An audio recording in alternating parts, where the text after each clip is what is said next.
the bill that's before us says something that, at least with due respect to my mind, is illogical and, in my opinion, impossible. How can you say in your heart and with your vote that it should no longer be the policy of the state of Connecticut to commit anyone to death, and yet at the same time say, except for these 11 guys? How could you say that? How do you justify that? With all the principle that's there, all those arguments, and you've heard them all. How could you say that? I asked some questions of Representative Fox with regard to those special conditions. Those conditions which allow 2 hours a day of outdoor time. Those conditions that allow social visits without physical contact.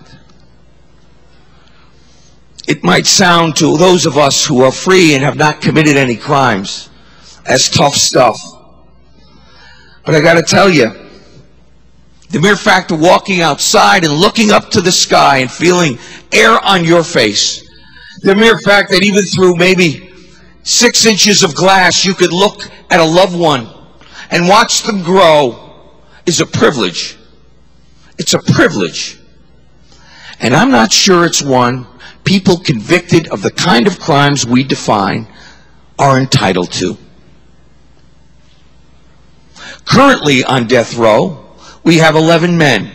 There is no question of their guilt. They've never even professed their innocence.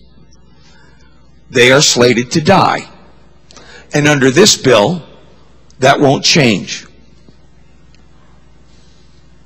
And yet, through modern technology, the ways of the world, these gentlemen, I take that back, these male human beings are allowed to have social interaction. I brought it to the attention of this chamber before. I'll bring it again. They have web pages. They solicit pen pals, exchange music and ideas, and have human discourse with people. People like Todd Rizzo calls himself just a guy who's looking for some companionship. And if you read his story, sometimes you get sucked into it. Well, hey, God, the guy can't get out of prison. Then you got to remind yourself why he's in prison. See, he lured a 13-year-old boy into the woods to hunt for snakes. And then he took a sledgehammer and crushed his skull because he said, I wanted to see what it was like. And that 13-year-old boy never hunted for snakes that day.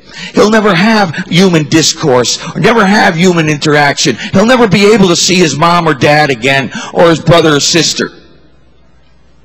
And I would assume maybe some of his family are waiting for justice.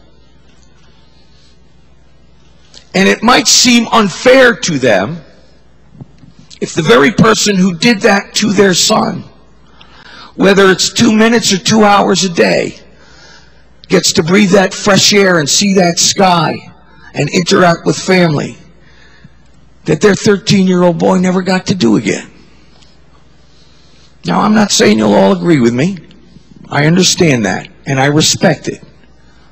But if we're going to have that debate, let's have that debate. Let's not have this one. Let's not mislead the public. Let's not mislead ourselves.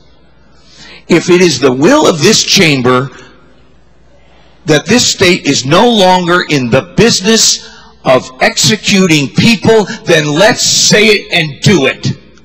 You cannot have it both ways. It's not going to make anyone feel better for any length of time.